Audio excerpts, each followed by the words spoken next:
যায় দিন ভালো আসে দিন খারাপ, এই প্রবাদটা পুরো উল্টো করে দিল মালায়ালাম ফিল্ম ইন্ডাস্ট্রি। কিছুদিন আগেও যে ইন্ডাস্ট্রি ছিল বিশাল লসের দ্বার প্রান্তে, বছর ঘুরতেই সেই একই ইন্ডাস্ট্রি দেয়া শুরু করলো একের পর এক চমক।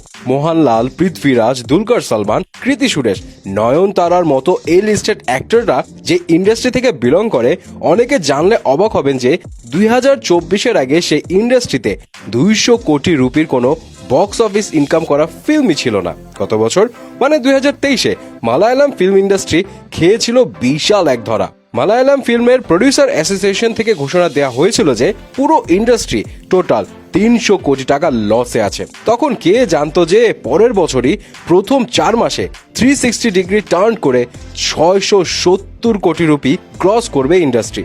এর মধ্যে এমন এক ফিল্ম আছে যেটা 4 কোটি বাজেটে বানানো হলেও কাঁপিয়ে দিয়েছে পুরো বক্স অফিস। সবই জানাচ্ছি গসিপসে। 2024-এ এসে মালায়ালাম ইন্ডাস্ট্রি দেয়া শুরু করেছে একের পর এক হিট।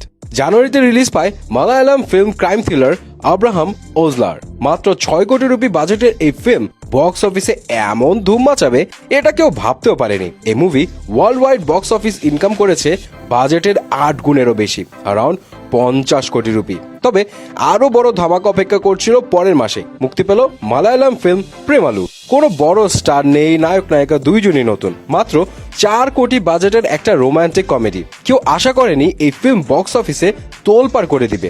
এস রাজামৌলি, মহেশ বাবু পর্যন্ত প্রশংসা করেছে এই ফিল্মের। এস রাজামৌলির ছেলে কার্তিকেয়া এই ফিল্মের তেলুগু ডিস্ট্রিবিউশনের রাইটও কিনে ফেলেন। মালায়ালাম বেল্টে এই ফিল্মের টোটাল ইনকাম 40 কোটি রুপি, আর তেলুগু বেল্টে কামিয়েছে পুরো 130 কোটি রুপি। সব মিলে 4 কোটি বাজেটের এই film world wide gross collection করেছে 170 কোটি রুপিরও বেশি।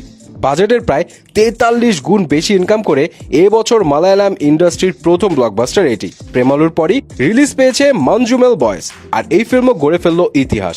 মালায়ালাম ফিল্মের ইতিহাসে প্রথম ওয়ার্ল্ড ওয়াইড 200 কোটি রুপি ক্রস করা ফিল্ম। মাত্র 20 কোটি বাজেটের এই ফিল্ম ওয়ার্ল্ড ওয়াইড কামিয়েছে 220 কোটি রুপি অ্যান্ড হয়ে যায় বছরের সেকেন্ড ব্লকবাস্টার।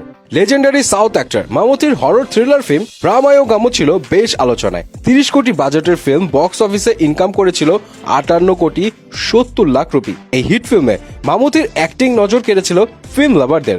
আর পরের মাসে রিলিজ পেয়েছে পৃথ্বীরাজের দ্য গোট লাইফ, যে মুভি নিয়ে প্রচুর আলোচনা হয়েছে। ফিল্ম ক্রিটিক্সরা প্রশংসায় ভাসিয়েছেন পৃথ্বীরাজকে। 82 কোটি রুপি বাজেটের এই ফিল্ম বক্স অফিসে অ্যারাউন্ড কামিয়েছে 151 কোটি 38 লাখ রুপি এবং পেয়ে গেছে হিটের তকমা। এপ্রিলেও রিলিজ পেয়েছে বেশ কিছু মুভি, আর পুরো বছর তো বাকি আছে। মালায়ালাম ফিল্ম ইন্ডাস্ট্রির সামনে আরো নতুন কি ধামাকা আনতে যাচ্ছে সেটাই এখন দেখার বিষয়। যাই হোক, সবকিছু নিয়ে এখন আপনি কি ভাবছেন জানাতে ভুলবেন না কিন্তু।